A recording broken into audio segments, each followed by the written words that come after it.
नमस्कार दोस्तों। कहानियों की श्रृंखला में आज सुनेंगे मालती जोशी जी की कहानी ऑनर किलिंग।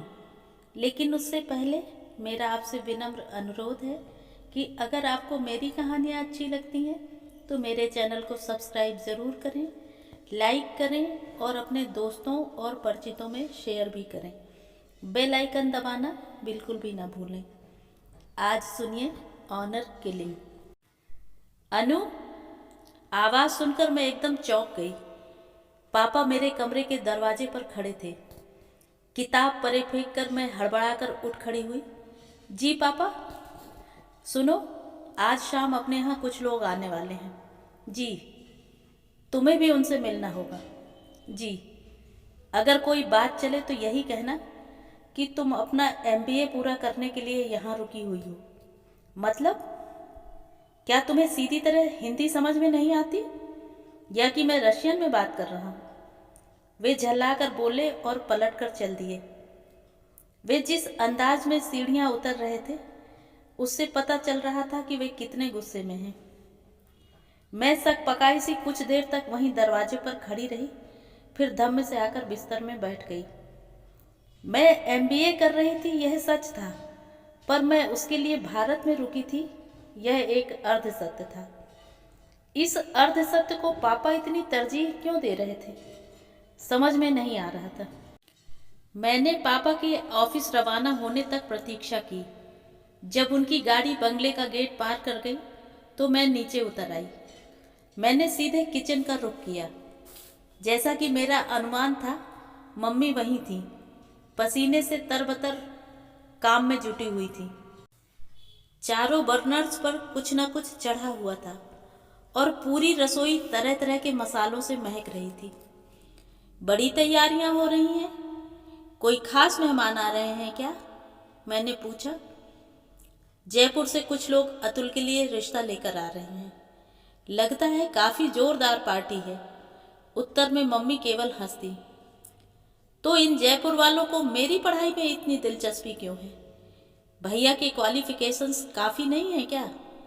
क्यों, क्या हुआ? पापा कह रहे थे उन्हें अपने एमबीए के बारे में ज़रूर बताना। अगर उन्होंने कहा है तो बताना ही होगा। तुम तो उनका स्वभाव जानती ही हो, वहाँ बहस की कोई गुंजाइश नहीं होती। तुमने ही उनकी आदत बिगाड़ी है, हर बात सिर झुकाकर मान लेती हो, कभी विरोध नहीं करती। इसीलिए ये अच्छा न्याय है। बच्चे गलती करें तो मेरी जिम्मेदारी है, पापा गुस्सा करें तो उसका ठीकरा भी मेरे सिर पर। तुम सब लोगों ने मिलकर मुझे बलि का बकरा बना दिया है। अच्छा, अब जाओ यहाँ से। यहाँ खड़े रहकर मेरा दिमाग मत खाओ, और जाते हुए बरामदे में बैठे पंडित को अंदर भेजना, नहीं तो शाम तक बादाम ही छीलता रहेगा। यहाँ इतना ढेर सारा काम पड़ा है, दाल पीसनी है, पनीर तलना है। मम्मी की बात पूरी होने के पहले ही मैं वहाँ से भाग खड़ी हुई। उनके कामों की लिस्ट सुनकर मुझे ही पसीने छूटने लगे थे। शाम को वे लोग पधारे। सचमुच बड़ी जोरदार पार्टी थी। 2 शानदार गाड़ियों में लदकर वे आए थे। विदेशी गाड़ियाँ, यूनिफॉर्मधारी सोफर, ठाठ अलग ही लग रहे थे। मैं सोच रही थी, क्या ये लोग जयपुर से भोपाल तक कार से आए हैं? पर मुझे ज़्यादा सोचना नहीं पड़ा। परिचय के दौरान ही पता चल गया कि फ्लाइट से आए हैं। यहाँ एक रिश्तेदार के यहाँ ठहरे हैं। गाड़ियाँ बता रही थी कि रिश्तेदार भी काफ़ी तगड़ा आसामी है। वे साथ आए भी थे। एक बात तो साफ समझ में आ गई कि आईएएस दामाद का लालच ही उन्हें हमारे दरवाजे तक ले आया है, नहीं तो हम लोग उनके पासंग में भी नहीं थे। पापा सचिवालय में बहुत ऊंचे पद पर थे जरूर, पर सभी जानते हैं कि सरकारी नौकरी का तामझाम सिर्फ ऊपरी होता है। बैंक बैलेंस के नाम पर तो शून्य ही होता है। परिचय की औपचारिकताएं पूरी हुई। मेरा परिचय करवाया गया। मेरी बेटी अनुष्का एमबीए कर रही है। इसका मन भी अतुल की तरह आईएएस बनने का था। बन भी जाती, क्योंकि हमेशा टॉपर रही है। पर मैंने कहा, तुम्हें तो भारत में रहना नहीं है, फिर क्या मतलब? दामाद तो लंदन में है ना? अच्छा, किस कंपनी में? प्रश्न मुझसे पूछा गया था। पर मैं इतना सक पका गई थी कि उत्तर देते नहीं बना। पापा ने ही मेरी ओर से इस प्रश्न का और बाकी सब प्रश्नों के उत्तर दिए। मुझे तो जैसे सांप सूंघ गया था। उन लोगों के जाते ही पापा एकदम फट पड़े। क्या तुम्हें दो शब्द ठीक से बोलना भी नहीं आता? पूरे वक्त मुंह में दही जमाए बैठी रही। कौन कहेगा कि ये लड़की हमेशा टॉपर रही है? पापा, बात तो सिर्फ मेरी और मेरी पढ़ाई की होनी थी। आप तो पता नहीं क्या क्या कह गए। लंदन वालों को बीच में लाने की क्या जरूरत थी? क्यों, दामाद नहीं है वो हमारा? अब जो भी हो, उसका ढिंढोरा पीटने की क्या जरूरत है? क्या पहली ही मुलाकात में सारे पत्ते खोलकर रख दूं ताकि लड़की वाले बिदक जाएं? मेरी तो एकदम रुलाई ही फूट पड़ी। बड़ी मुश्किल से अपने आंसू रोकते हुए मैं कमरे से बाहर निकल गई। मम्मी ने शांत स्वर में समझाने की कोशिश की, जरा सब्र से काम लीजिए, बेचारी अभी उस हादसे से उबर नहीं पाई है। मैं ही कौन सा ऊपर पाया हूँ मैडम? मुझे तो पूरे 15 लाख की चपत लगी है। मेरे गाढ़े पसीने की कमाई पानी में चली गई। पापा की बात सुनकर मैं एक गहरे अपराध बोध से भर गई। इतने दिनों तक सिर्फ अपना दुख सहलाती रह गई थी मैं। इस पहलू पर कभी गौर ही नहीं किया था। इस हादसे के कारण मेरी शादी एक हादसा ही तो थी। घर के बचत खाने में कितना बड़ा छेद हो गया था, मुझे इसका एहसास ही नहीं था। शर्म से गड़ गई थी मैं। मेरे मुंह में दही जमाने के बावजूद बात पक्की हो गई थी। पापा, मम्मी, भैया को लेकर जयपुर लड़की देखने गए थे। मैं साथ नहीं गई। सच तो यह है कि मुझसे साथ चलने के लिए कहा ही नहीं गया। शायद मेरा साथ जाना उन्हें निरापद लगा। लौटकर सब लोग बहुत खुश नजर आ रहे थे। बहुत तगड़ी पार्टी है। भैया, कितने का हाथ मारा? मैंने चुटकी ली। लेन देन की तो अभी कोई बात हुई नहीं, शायद उसकी जरूरत ही नहीं है। बिना मांगे ही बहुत कुछ मिल जाएगा। खास बात यह है कि बहुत इन्फ्लुएंशियल लोग हैं, रसूख वाले हैं। संसद के गलियारों तक पहुंच है, दोस्ताना है। इसीलिए तो पापा इतने एक्साइटेड हो रहे थे। मतलब यह है कि अभी मेरे करियर की शुरुआत हुई है। इस समय अगर अच्छा पुश मिल जाता है तो उससे अच्छी बात क्या होगी? लड़की कैसी है? ठीक ठाक है। ऐसे तगड़े पैकेज के साथ तो कानी कुबड़ी भी चलेगी। भैया प्लीज, मैंने ठुनक कर कहा।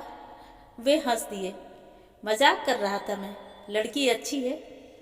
कम से कम उसे भाभी कहते हुए तुम्हें शर्म नहीं आएगी। पूरे घर में खुशी की एक लहर व्याप्त हो गई थी। पापा के उत्साह का अंत नहीं था। सगाई का जश्न वे अपने शहर में करना चाहते थे। बोले, जरा वे भी तो हमारा जलवा देखें। लंबा चौड़ा कार्यक्रम था। पहले वे लोग भैया का टीका करेंगे, फिर हम लोगों की ओर से कन्या की गोद भराई होगी। बाद में रिंग सेरेमनी और फिर शानदार डिनर।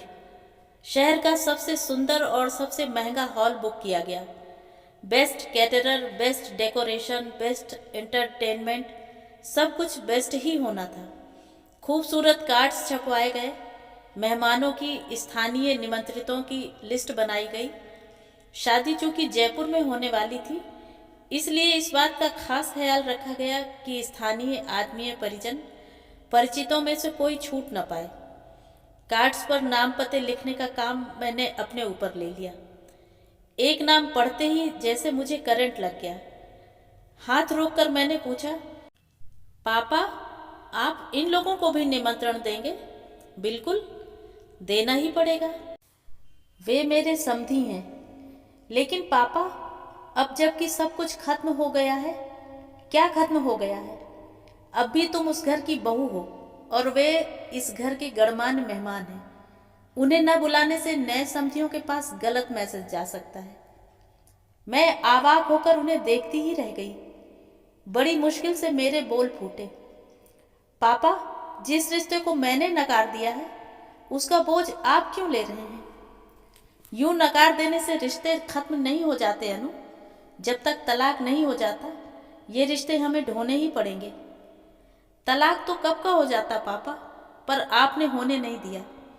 आपने कहा था कि तलाक की पहल उन लोगों को करने दो, इससे हमारा अपर हैंड बना रहेगा। आप शायद चाहते ही नहीं थे कि तलाक हो, इसीलिए तुम ठीक समझ रही हो। जिस तरह एक झटके से सब कुछ छोड़कर चली आई, वह मुझे कभी अच्छा नहीं लगा। यह तुम्हारी परले दर्जे की बेवकूफ़ी थी, हठ धर्मिता थी। You should have given this marriage a trial. एक झटके में पापा, मैंने पूरा 1 महीना उस नर्क में गुजारा है। And it was not a trial, it was a torture. 1 महीना? इस पूरी जिंदगी के सामने 1 महीने की अहमियत होती ही कितनी है, जरा सोचो। खैर, इन सब बातों पर बहस करने का अभी समय नहीं है। तुम अपना काम देखो, मैं अपना देखता हूँ। एंड माइंड यू, वो लोग आएंगे तो तुम उन्हें रिसीव करोगी और अतुल के इन लॉज से इंट्रोड्यूस करवाओगी। No argument please. कुछ कहने के लिए खुला हुआ मेरा मुंह नो आर्ग्यूमेंट का आदेश सुनकर खुला का खुला रह गया। मैं सिर पकड़कर बैठ गई। हताशा के उन क्षणों में एक बात साफ समझ में आ गई कि पापा नहीं चाहते कि मेरे असफल विवाह की गाथा कहीं प्रचारित हो। वे इस बात को हर तरह से ढांकने का प्रयास करते रहे हैं। शायद इसीलिए तलाक की अर्जी दायर करने में भी वे टाल मटोल करते रहे हैं। उन्हें शायद लगता रहा कि तलाकशुदा बहन बेटे के लिए आने वाले रिश्तों में बाधक बनेगी। उस दिन मम्मी से लड़की वालों के बिदकने की बात कर भी तो रहे थे, पर उन्होंने ये कैसे कह दिया कि you should have given this marriage A trial. क्या मम्मी ने उन्हें कुछ नहीं बताया? जबकि मैं मम्मी को पल पल की खबर देती रही थी। मेरी आधी पूंजी तो सिर्फ फ़ोन कॉल्स पर ही खर्च हो गई थी। अपनी शादी मुझे एक दुःस्वप्न की तरह याद आती है। शादी तो खैर बहुत धूमधाम से हुई थी। लेन देन में, स्वागत सत्कार में पापा ने कोई कोर कसर नहीं छोड़ी थी। किसी को किसी तरह की शिकायत का मौका नहीं दिया था। पर मेरे प्रारब्ध से वे कैसे लड़ते? दूल्हे राजा पूरे समय अनमने बने हुए थे। लोगों ने इसे लक्ष्य भी किया, पर यह मान लिया गया कि इतने वर्ष विदेश में रहने के बाद परंपरागत शादी की ये टीम टाम तड़क भड़क रस्मों रिवाज उसे रास नहीं आ रहे हैं। यहाँ तो हिंदुस्तानी शादी की चकाचौंध से प्रभावित होकर बाहर वाले यहाँ आकर शादी रचाते हैं और यहाँ अपने ही बच्चे मुंह फुलाए बैठे हैं। अच्छा विरोधाभास है। हनीमून के लिए पापा ने गोवा के टिकट बुक करा रखे थे। होटल में भी रिजर्वेशन हो चुका था, पर छुट्टी न होने का बहाना बनाकर दूल्हे मियाँ मुझे लेकर चौथे दिन ही उड़ चले थे। मेहमानों से भरे घर में परिचय का कोई जुगाड़ नहीं हो पाया था। फ्लाइट में भी हम लोग अजनबियों की तरह पास पास बैठे रहे। हमारे बीच बस औपचारिक सी बातें होती रहीं। वह एक नवविवाहित जोड़े की यात्रा तो कहीं से नहीं लग रही थी। मुझे लगा था कि घर जाकर ताला खोलना पड़ेगा, पर प्रशांत ने वहां पहुंचकर फ्लैट की घंटी बजाई। पल भर में ही एक गौरांगना ने दरवाजा खोला। दूसरे ही पल वह प्रशांत से लिपट गई और उन्हें बेतहाशा चूमने लगी। बड़ी मुश्किल से प्रशांत ने उसे अलग किया और बेहद सपाट आवाज में कहा, हनी, दिस इज अनुष्का। फिर मुझसे बोले, ये ग्लोरिया है। पिछले 3 साल से हम लोग साथ रह रहे हैं। पूरे रास्ते जिस तरह का माहौल बना रहा, उससे मेरे उत्साह पर, उमंगों पर पाला पड़ चुका था। यह सब सुनने के बाद तो जैसे मैं सुन्न ही हो गई थी। प्रशांत ने मेरा बैग उठा लिया और मुझे अपने साथ आने का इशारा किया। एक छोटे से कमरे में मुझे बिठाकर बोले, यू जस्ट रिलैक्स, मैं अभी आ रहा हूँ। रिलैक्स? ऐसी हालत में कोई रिलैक्स कैसे हो सकता है? अपने दोनों हाथों में सिर पकड़कर मैं जड़वत बैठी रही, पता नहीं कितनी देर। कोई घंटे भर बाद वे फ्रेश होकर लौटे, मेरे सामने वाली कुर्सी पर बैठ गए और बोलना शुरू किया। शादी के लिए मैंने मना किया था, बार बार मना करता रहा, पर माँ नहीं मानी। पापा को हार्ट अटैक आ गया, माँ ने सुसाइड की धमकी दे डाली। मजबूरन मुझे हाँ करनी पड़ी। इकलौता बेटा हूँ ना, उसी की सजा भुगत रहा हूँ। मैंने तो अब भी माँ से कहा था कि तुम्हें बहू चाहिए थी ना, सो ले आया हूँ, अपने पास रख लो। तो बोली, अभी रख लूँगी तो लोग तरह तरह की बातें बनाएंगे, बाद में छोड़ देना। इसीलिए साथ लाना पड़ा। जितने दिन रहना चाहो रहो, तुम्हारी वापसी का ओपन टिकट बना हुआ है, जिस दिन जाना चाहो बता देना। उसके बाद वे उठकर चल दिए थे। पति पत्नी के बीच यह आखिरी संवाद था। सारे सपने एक क्षण में धराशायी हो गए थे। रात भर बैठी मैं उनका मातम मनाती रही। कब आंख लग गई पता नहीं चला। सुबह उठी तो घर खाली था। मैंने किचन में जाकर किसी तरह चाय बनाई और मम्मी को फ़ोन लगाया। रो रो कर सारा हाल बताया। वे बार बार यही कहती रहीं, थोड़ा धीरज रखो, सब ठीक हो जाएगा। 1 महीने तक मैंने धीरज रखा। उन दिनों मैं जैसे किसी अतीन्द्रिय जगत में जी रही थी। उन लोगों के घर छोड़ने तक मैं अपने कमरे में सांस रोके पड़ी रहती। फिर अपने लिए 1 कप चाय बनाती और बाहर निकल जाती। किसी होटल में कुछ खा लेती, विंडो शॉपिंग कर लेती, किसी सिनेमा घर में जाकर बैठ जाती या निरुद्देश उस अनजान शहर की सड़कें नापती। एक दिन छोड़कर मम्मी को फ़ोन करती और उनका वही तकिया कलाम होता, धीरज रखो बेटा, सब ठीक हो जाएगा। लंदन की सड़कों पर घूमना आसान नहीं था। हर कदम पर पैसों की ज़रूरत पड़ती थी। धीरे धीरे मेरे पैसे चुकने लगे। जब सिर्फ टिकट के लायक पैसे रह गए तो मैंने मम्मी को फ़ोन किया। अब नहीं सहा जाता, मैं आ रही हूँ। और मैं आ गई। मेरे स्वागत में कोई पलक पावड़े बिछाएगा ऐसी मेरी अपेक्षा नहीं थी, पर ऐसे ठंडे स्वागत की भी मैंने कल्पना नहीं की थी। मेरी अग्नि परीक्षा का उनके निकट कोई मूल्य नहीं था, यह तो स्पष्ट हो चुका था। पर ये लोग मुझे ही दोषी करार देंगे ऐसा नहीं सोचा था। पापा की बातों ने आज मुझे मेरी औकात बता दी। मेरे लौटने के सप्ताह भर बाद ही प्रशांत की माँ मुझसे मिलने आ गई। शायद मम्मी ने ही उनके पास संदेश भिजवाया था। मुझे मिलने की जरा भी उत्सुकता नहीं थी, पर मम्मी के आग्रह को टाल न सकी। लेकिन मम्मी के लाख इशारा करने के बावजूद मैं उन्हें प्रणाम करने का मन न बना सकी। वे बार बार यही कहती रहीं, सब्र से काम लो बेटा, धीरे धीरे सब ठीक हो जाएगा। मैं सिर नीचा किए चुपचाप सुनती रही। मुझे तो अब यह वाक रहसा गया था। समझ गई कि माँ लोगों के पास इससे ज़्यादा कुछ कहने को होता ही नहीं है। मम्मी समदिन की खातिरदारी में लगी रही और मैं मूक दर्शक बनी बैठी रही। लेकिन जैसे ही वे चलने को हुई, मैं तपाक से उठ खड़ी हुई। मम्मी, तुम्हारे घुटनों में दर्द है ना? तुम बाहर मत जाओ, मैं आंटी को गाड़ी तक छोड़ दूंगी। मम्मी खुश हो गई कि देर से ही सही मुझे अपना फर्ज याद तो आया। लाड से बोली, आंटी नहीं कहते बेटे, माँ जी बोलो। उनकी बात अनसुनी करके मैं पोर्च की सीढ़ियाँ उतर गई। प्रशांत की माँ धीरे धीरे उतर रही थी। मैंने उन्हें सहारा देने की जरा भी कोशिश नहीं की। जब वे समतल जमीन पर आ गईं तो मैंने चलना शुरू किया और बोलना भी। आंटी, आपको ग्लोरिया के बारे में पता था ना? वे चलते चलते रुक गईं।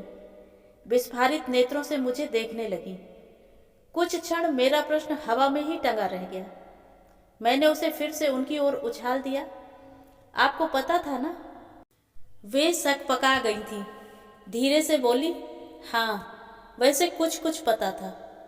पता था, फिर भी आपने एक निरपराध लड़की को उस आग में झोंक दिया, उसकी जिंदगी बर्बाद कर दी। उनके चेहरे पर हवाइयाँ उड़ने लगी थी। कांपते स्वर में बोली, मैंने सोचा, हमें लगा कि धीरे धीरे सब ठीक हो जाएगा। क्या ठीक हो जाएगा? मेरा स्वर एकाएक तल्ख हो उठा था। पराई बेटियों को आपने क्या सुधार गृह समझ रखा है, जो आपके बिगड़ैल बेटों को ठीक कर देंगी? उनसे कोई उत्तर देते नहीं बना। वैसे भी हम उनकी गाड़ी के पास पहुंच चुके थे। हमें देखते ही ड्राइवर अपनी सीट से उठ खड़ा हुआ। उसने पिछला दरवाज़ा खोला और अदब से थोड़ी दूर पर खड़ा हो गया। मैंने प्रशांत की माँ को सहारा देकर गाड़ी में बिठाने का नाटक किया और जब वे ठीक से बैठ गईं तो धीमे किंतु दृढ़ स्वर में कहा, अगर आपको अपना सम्मान प्यारा है तो दोबारा यहाँ मत आइएगा। और मैंने धीरे से गाड़ी का फाटक बंद कर दिया। मेरी धमकी काम कर गई थी। दोबारा उन्होंने इस घर का रुख नहीं किया था। पर मुझे क्या मालूम था कि मेरी यह दिलेरी एक दिन मुझे कितनी महंगी पड़ेगी। अनु, उस दिन पापा ने दफ्तर से लौटते ही आवाज़ दी। आजकल पापा की पुकार सुनते ही दिल धड़कने लगता है। पता नहीं क्या आदेश दें। मैंने डरते डरते ही डाइनिंग रूम में प्रवेश किया। मम्मी चाय लगा रही थी। उन्हें देखकर जरा धीरज बंधा। बैठो, आदेश हुआ। मैं बैठ गई।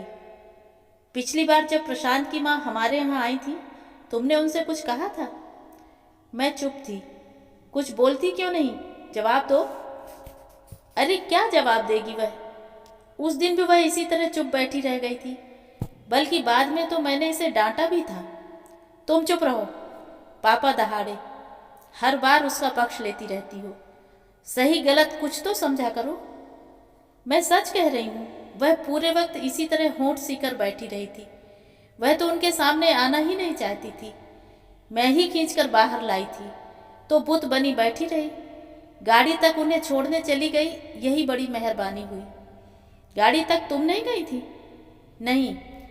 अनु बोली, मम्मी आपके घुटनों में दर्द है तो आप रहने दो। मुझे लगा इसे उनसे अकेले में कुछ कहना होगा, इसलिए मैं मान गई। क्यों, क्या हुआ? आज ऑफिस में उनका फ़ोन आया था। बोली, कार्ड तो आपका मिल गया है, पर आपकी बेटी ने मेरा इतना घोर अपमान किया है कि मैं आपके यहाँ कदम नहीं रखूंगी। तो ना रखें, क्या फ़र्क पड़ता है? मैंने कहा। Shut up! पापा एकदम फुफकार उठे। एक तो बेवकूफ़ी कर बैठती हो, ऊपर से जबान लड़ा रही हो।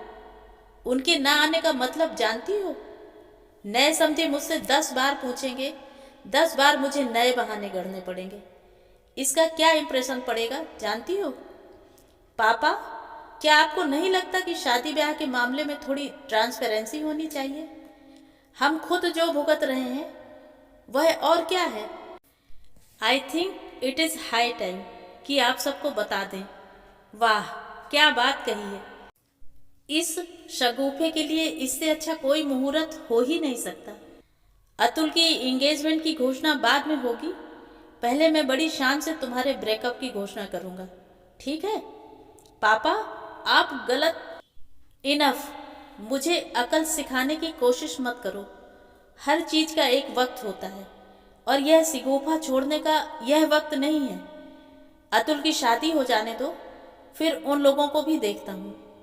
जी पापा। जी पापा नहीं, कल तुम वहाँ जाओगी, उनसे माफ़ी मांगोगी और सगाई में आने के लिए राजी करोगी। मुझे ऑफिस में छोड़कर मोहन घर आएगा और तुम्हें ले जाएगा। पापा प्लीज़, नो आर्ग्यूमेंट प्लीज़, पापा ने कहा और उठकर चल दिए। पापा तो अपनी तरफ से वह विषय समाप्त करके चले गए, पर मेरे लिए तो वह एक यातना चक्र की शुरुआत थी। पूरी रात मैं सो नहीं सकी और आत्महत्या के विभिन्न उपायों पर विचार करती रही। उस रात लंदन में एक क्षण में मेरी दुनिया भस्म मसान हो गई थी। उस अनजाने देश में निस्सहाय अकेली थी मैं, पर वहाँ एक बार भी मैंने आत्महत्या के बारे में नहीं सोचा था। मम्मी पापा के चेहरे मेरी आंखों के सामने आ गए थे। मैंने सोच लिया था कि इस नालायक आदमी के लिए मैं अपने माँ बाप को दुखी नहीं करूँगी, और आज इन्हीं लोगों के कारण मैं आत्महत्या के उपाय खोज रही हूँ। पापा के घर में रहकर मैं उनसे बगावत नहीं कर सकती, तो फिर मरने के अलावा और चारा ही क्या है। मन हो रहा था पंखे से लटक जाऊं, या ऊपर जाकर छत से कूद जाऊं, या कि नीचे स्टोर रूम में जाकर रेड किल की टिकिया ले आऊं और पानी में घोलकर पी जाऊं। जलकर मरने का भी एक विकल्प है, पर उसके लिए केरोसिन या पेट्रोल चाहिए। और ठीक से मर गए तो ठीक, बच गई तो वह भयानक शक्ल लेकर कहाँ जाऊंगी। वह जिंदगी तो मौत से भी बदतर होगी। एक काम हो सकता है, कल जब तालाब के पास से गाड़ी गुजरेगी तो पानी देखने के बहाने उतर पड़ूंगी और रेलिंग से छलांग लगा दूंगी, या फिर किसी सिग्नल पर गाड़ी रुकेगी तो चुपचाप उतर जाऊंगी और बस या ट्रक के आगे कूद जाऊंगी। लेकिन अगर मैं मर गई तो पापा मोहन की जान ले लेंगे, और बच गई तो वो लानत मलानत होगी कि बस बदनामी होगी सो अलग। लड़कियों का मरना निरापद थोड़े ही है। लोग तरह तरह के अर्थ निकालने लगते हैं और मेरे इस कारनामे की वजह से भैया की शादी खटाई में पड़ गई तो पापा मुझे कभी माफ़ नहीं करेंगे। मरने के बाद भी मुझे कोसते रहेंगे। सारी रात मैं सो नहीं सकी। ऊट पटांग विचार मन में आते रहे। जरा सी झपकी लगते ही अजीब अजीब से सपने आते रहे। आखिर मैं मुंह अंधेरे उठ बैठी और देर तक ठंडे पानी से नहाती रही। नहाने के बाद मन एकदम तरोताजा हो गया और एक नया ही विचार मन में कौंध गया। मुझे अलग से आत्महत्या करने की जरूरत क्या है? आखिर आत्महत्या का मतलब क्या होता है? आत्मा का हनन ही तो। प्रशांत की माँ के चरणों में गिरकर क्षमा याचना करना किस आत्महत्या से कम है? पर इसे क्या कहेंगे, हत्या या आत्महत्या? तो ये थी कहानी। कहानी आपको कैसी लगी कमेंट करके ज़रूर बताएं।